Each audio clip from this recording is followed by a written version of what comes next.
black and some were white, some were Hispanic. And because of those differences, those visible differences, many people didn't speak to one another. They didn't deal with one another in a very genuine fashion. They were more consumed with their way, their tradition, their culture, their religion even. They were more consumed with that. Many people were consumed with their pay grades. So speaking to the male guy, if you were a CEO of a corporation in that building, really didn't make much sense to you. Really didn't. And that was the tragedy of 9/11. Many of the people who were consumed in such a devastating event didn't take time to do as you just did moments ago. To all sit in the same place and close your eyes and breathe in and breathe out and experience their humanity in a wonderful and pleasant fashion. The most marvelous thing about 9/11 was simply this. When tragedy struck and people's lives were on the line and lives were being consumed, everyone for how many ever hours it took, stopped being religious. And the CEO would grab the mailroom attendant, and some person who didn't speak to someone else grabbed somebody, and they tried to get those human beings out of that building. Everybody came together when destruction and death and what's the word that so often used, when damnation was upon everybody. Everybody stopped being systemized. Everybody stopped being so programmed, kind of like the Matrix. They unplugged for a moment, and their true identity came out. The parallels between Jesus and Buddha are synonymous to the events and the actions of those people in that building. Both Jesus and Buddha were concerned about humanity, were concerned about human beings. They were both very homocentric. We sometimes get really, really theocentric. There was, when I was a child coming up, a statement that people used to use: we get so heavenly high that we're no earthly good, some sort of term such as that. I used to hear that all the time, and I never understood that. But we sometimes do. We sometimes, because of difference, we put our theology before us, and it disconnects us from our humanity. The unique thing about Buddha and the Christ is they were both homocentric. They were concerned about Homo sapiens. They were concerned about human beings. They were concerned about the welfare. They were concerned about the care and the upkeep. They were concerned about, the feeding and the starvation and the social injustice. They were concerned about those things. And they didn't put heaven first.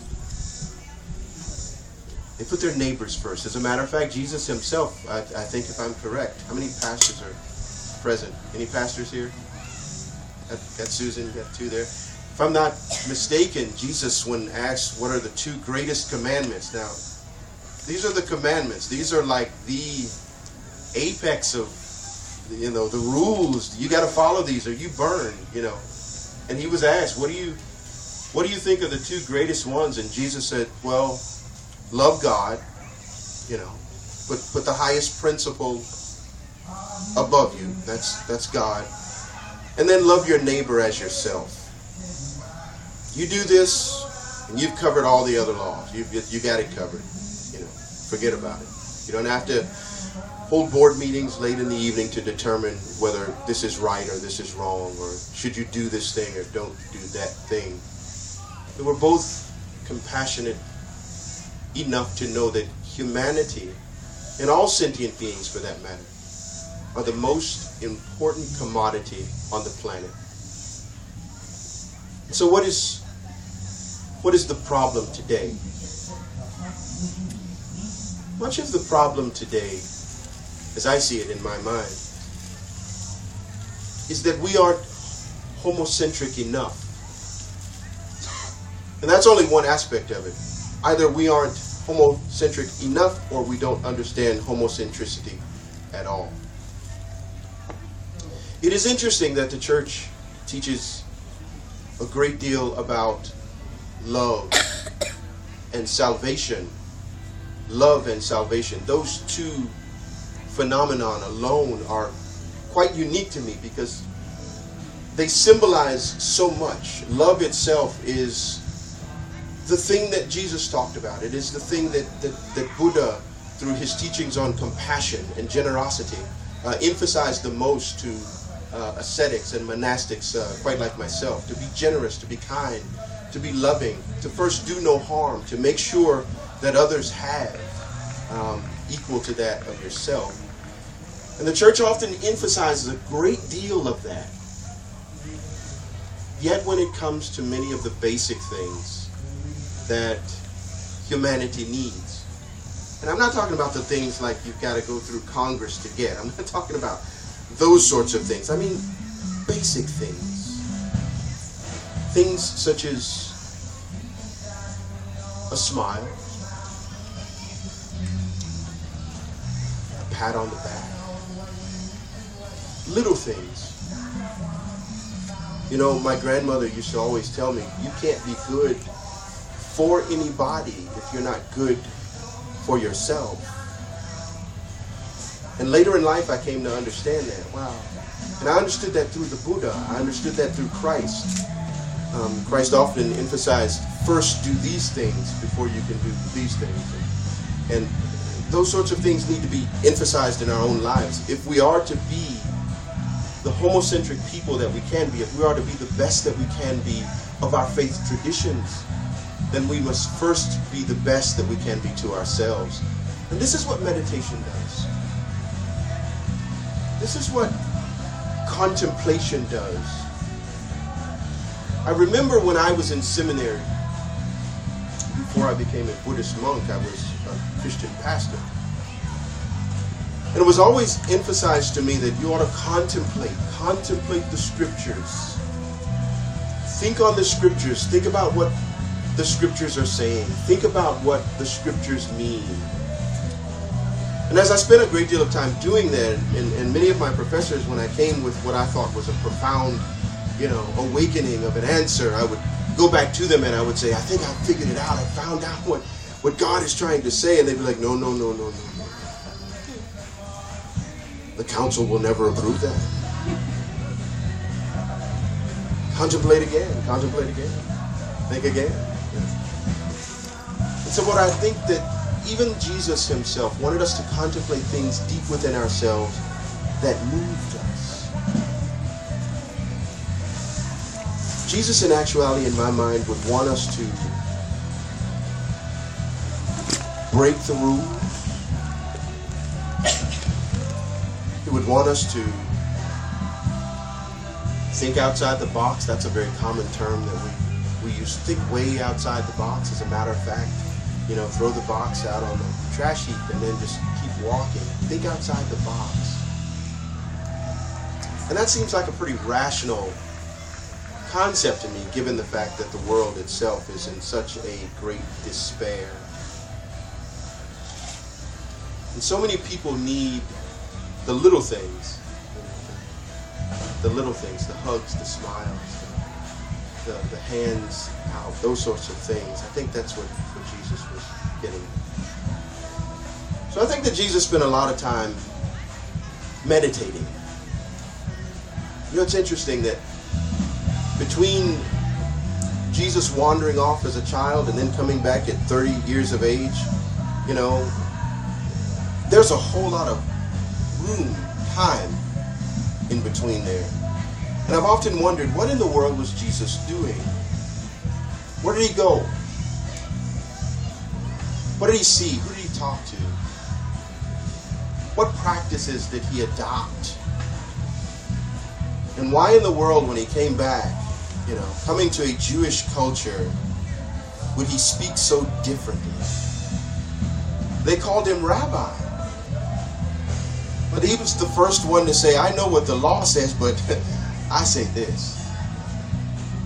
It's not indicative to the culture in which Jesus had been brought up. Or was it that Jesus found something else along the way? Not exactly sure. But I do know that the actions that Jesus made, the things that he dared to try, must have taken a great deal of thought. A great deal of soul searching, a great deal of reasoning within himself, those sorts of things. The Buddha often taught that it is important to know you, know yourself, before you can know your neighbor.